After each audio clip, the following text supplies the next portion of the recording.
سلام دوستان، من محمد تئوریم و خوش اومدین به اولین ویدیوی من. امروز اومدیم در مورد این که چرا نصف کلوسئوم در روم نیست و خودم 3 تئوری براش دارم.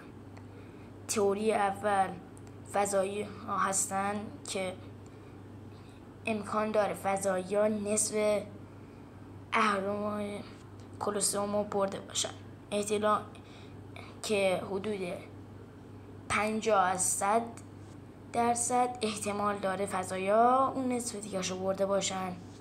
و احتمال بعدیش خود مردم روم هستن که امکان داره به خاطر اینکه مثلا آقا بگن ما در این زمان بودیم و مثلا خودشونو یکم خفن نشون بدن و بگن ما از زمانهای پیش بودیم این کار رو انجام دادن. و اونم فکر کنم حدود 20% از 100% و گزینه آخر هم چیه؟ اونایی که گوگل کروم میگه. وقتی از گوگل کروم میپرسی چرا نصف کلوسئوم نیست، اون جواب تو رو یه چرت و پرتایی میده و میگم دنبال آب و هوا اینا. و به نظر من واقعا فضایی ها نصف دیگه کلوسئوم رو بردن. نظر شما چیه؟ تو کامنت ها بهم بگید.